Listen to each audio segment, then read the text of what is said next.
Hey folks, welcome back. Chris Wyatt Africa. This is Chris. For anybody wondering why YouTube is losing billions in revenue from content creators, look no further than its abusive system that can be used against content creators. You see, they don't look to those of us who built their platform for them.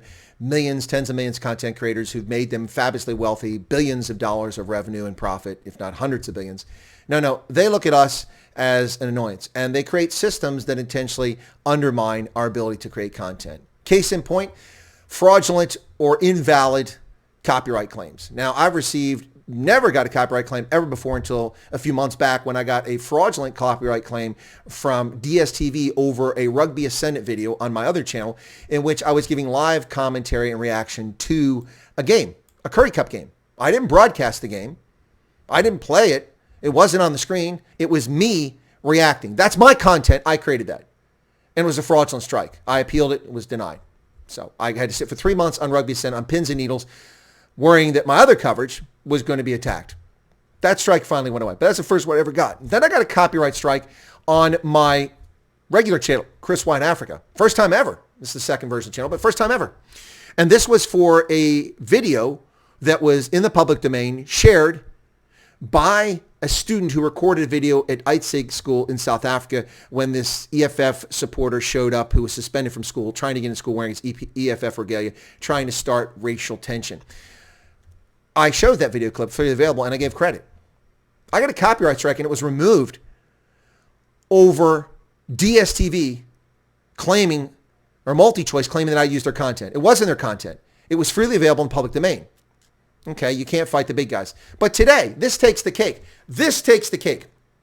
I received a copyright strike this morning over a video that I recorded 2 weeks ago about the Sea Point demonstration, which the police beat demonstrators.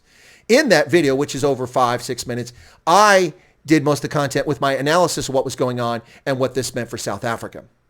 I also identified some key people who were there, like Debbie Els and Des Bernardo, who were present, and what was happening to them.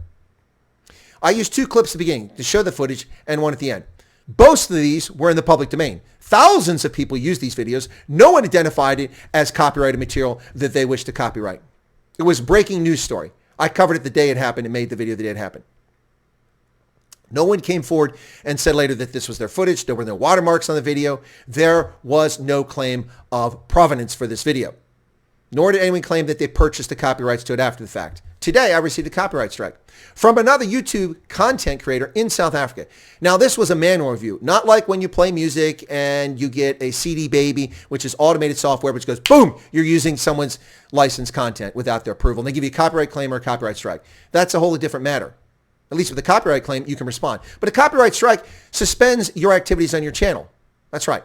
It threatens your channel. It's a very serious attack. So I got a copyright claim for using another YouTube content creator's content. And this happens to be a YouTube content creator in South Africa, folks. Now, I looked at the video in which the person claims I used their content. Here's the irony. The video, as I suspected, the clip that I used, does not belong to the person who filed a copyright strike against me. I did not use that person's content. They used publicly available information from someone else and apparently found out who it was from. And then gave that person credit by saying, thank you, blank, for the footage. That's it. That's the only thing in the description. I've got a screen capture, so when they try to change it, it'll be there. This person does not own the content for which I got a copyright strike. They put up a 44-second clip from a live event and then 2 weeks later claim that I stole their content. By the way, this is petty. The person who did this has 10,435 views of what happened there. My shadow ban channel had 200 views of my thoughtful, insightful, timely journalistic analysis of the events unfolding at Sea Point.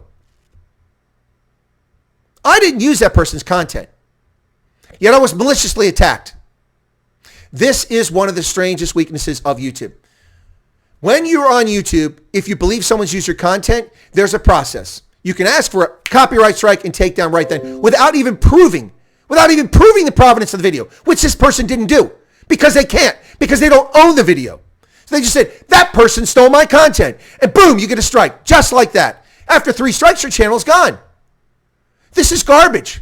This is a garbage system. Now, I appreciate artists and movie studios and programs whose content is used inappropriately, making claims, copyright claim. I appreciate that.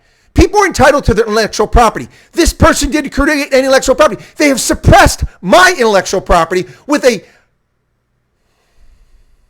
invalid copyright strike. They didn't produce this footage. They don't own the footage. They posted it on their channel, which they got from someone else, and then claim against me a copyright strike? Whiskey Tango Foxtrot. Seriously, people. No wonder YouTube is sinking like the frickin' South African ANC. Unbelievable. I did not use that person's content. I have never used that person's content. And for that person to maliciously attack my channel, by the way, the person in question was a person who agreed to come on my channel last year. The person has my contact details. And oh, by the way, if you thought that I infringed upon your copyright, seriously, how petty is this? You have 10,500 views, 200 views on my video. This is one of the problems with YouTube. There are many.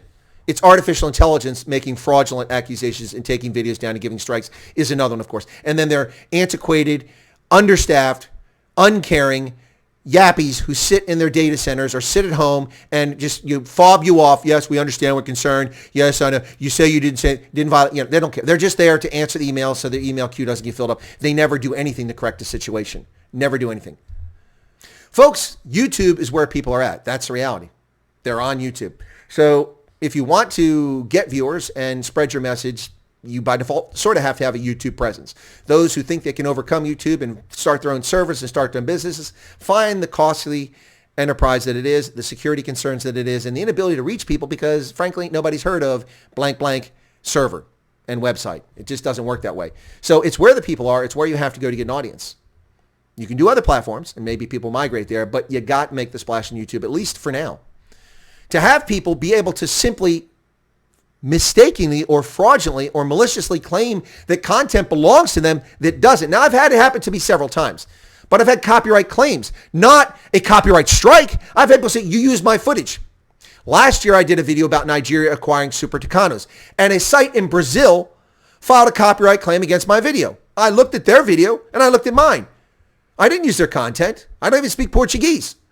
So I write to them, and I refuted politely. I said, I didn't use your content. I used content that was public available from the manufacturer who made it available, who granted permission. And they rescinded the copyright claim.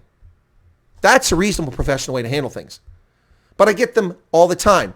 When I do my own content and then people copy my content, put it in their channel, and then they come back later and say I use their content, I'm the one talking on screen. How can I be taking your content?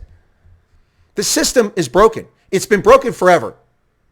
And it really needs to be addressed. Anyway, folks, I don't know what to say other than, wow, I'm gobsmacked at this stupidity.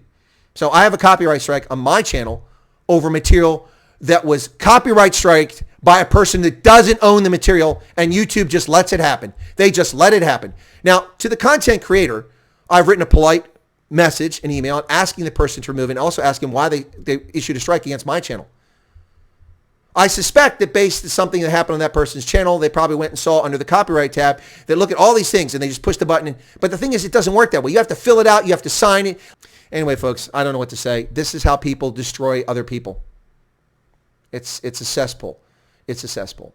Hey, folks, if you're not a subscriber to Chris Wyatt Africa, why don't you become one of the dwindling number of subscribers right here on the channel? Push the button right down there. Be sure to smash the like button so that every once in a blue moon, I don't know when Saturn's in retrograde or Venus is in retrograde, maybe YouTube will inform you of my live streams and my prepared videos. Thanks a lot, folks. It's tough out there. Let's make the most of it. Cheers.